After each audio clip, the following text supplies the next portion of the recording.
Italy has suffered badly in the coronavirus pandemic. It was the first European country that imposed a nationwide lockdown on March 9th, and so far, they have over 200,000 people infected and close to 30,000 dead. The lockdown ended on May 3rd, after 2 extensions that stretched for 8 weeks.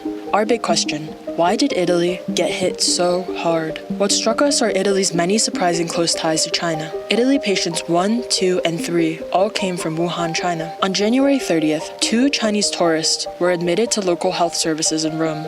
The retired couple from Wuhan arrived in Milan on January 23rd, the same day Wuhan enacted their lockdown quarantine. The couple had already toured 4 cities in 6 days before testing positive. Ironically, the wife was a Marxism researcher at the Central China Normal University. 1 week later, a 3rd case was confirmed on February 7th, an Italian man evacuated from Wuhan. Based on data from Italy's National Tourist Board and the National Institute of Statistics, 5.3 million Chinese visitors registered overnight stays in Italy in 2018, spending over 650 million euros in the country. While you might know that Italy was the first European country to ban all flights to and from China on January 31st, you probably didn't know that on January 13th, Italy and the Chinese regime signed a bilateral memorandum to triple the air traffic between the 2 states. With the number of flights taking immediate effect, Italy had practically doubled its connections with China while facing an imminent health emergency. And on that very day, the first case outside of China was registered in Thailand. Exactly 1 year before the outbreak, in March 2019, Italy, as the first member of the G7 group of developed world economies, signed a memorandum of understanding with China on the Belt and Road Initiative. The CCP's plan to realize their greatest ambitions of extending trade and political influence throughout Asia, Africa, and Europe. U.S. National Security Council spokesman Garrick Markey pointed out that endorsing BRI lends legitimacy to China's predatory approach to investment and will bring no benefits to the Italian people. Apparently, Italy believes there is much for it to gain from the 2.5 billion euro Belt and Road deal. Early investigation had shown that more than 4.5 million euros had been smuggled to China from Italy between 2006 and 2010 by Chinese people living mainly in Florence and the nearby Tuscan city of Prato. We will come back to Prato later. Moreover, according to Italy's central bank, the country's economy shrank about 5% in the first quarter of 2020, and this is just an early taste of the effect of the pandemic. Bloomberg Economics expects Italy's $2.1 trillion economy to shrink more than 18% in the second quarter and more than 13% over the full year. With that, we're talking about a loss over $270 billion.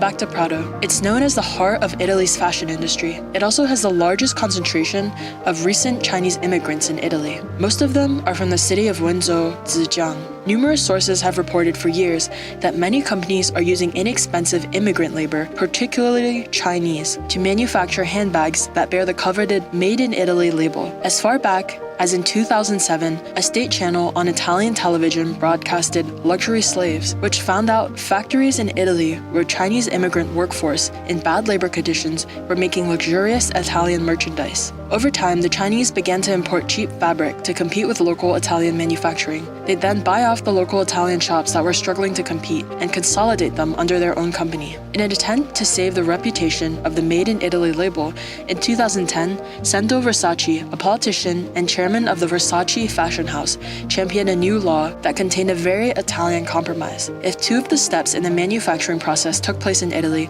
the item could bear the valuable label. An opinion piece titled, "China Finds a New Way to Invade," said it best that this is another example of economic and social upheaval caused by the sickly combination of incompetent big government policies and disgusting individual criminal and corporate greed.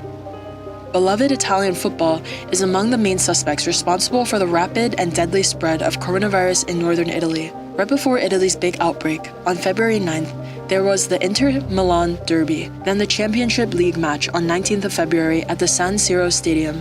Yet, do you know that China, or rather the CCP, officially broke into the world of Italian football a few years ago? Suning Commerce Group took over 68.55% of International FC's shares in June 2016. The holding group operates with thousands of stores in the sale of household appliances, electronic products, real estate, retail, media, financial services, and in general in e-commerce.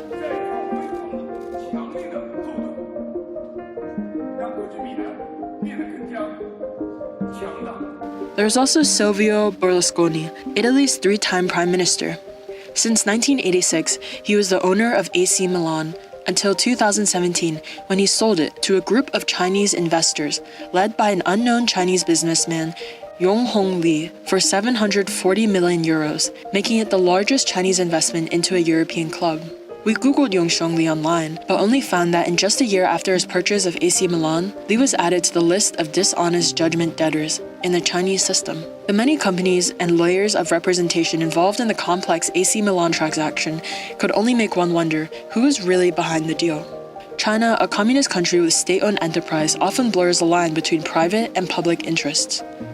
Experts believe that Italy's economic and political relationship with China, dating back to the mid-1980s, has contributed to the coronavirus inside the country. Many compared the spread of the coronavirus to the spread of the Black Plague in the mid-1300s, which was also spread by trade through the ancient Silk Road, trading routes of the Mongol Empire. Andrea Delmastro Delle Vedove, Italian politician from the national conservative Fratelli d'Italia, Brothers of Italy party, told the Epoch Times that the current crisis shows that interdependence on China can be problematic, not only from an economic or industrial point of view, but also matters for our national security and national health.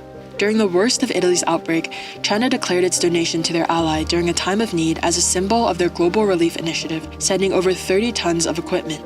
In reality, they weren't donations at all. It later came out that they were selling supplies back to Italy, supplies that were actually supposed to be a reverse donation, after Italy's Red Cross had donated supplies to Wuhan, China, during their own outbreak.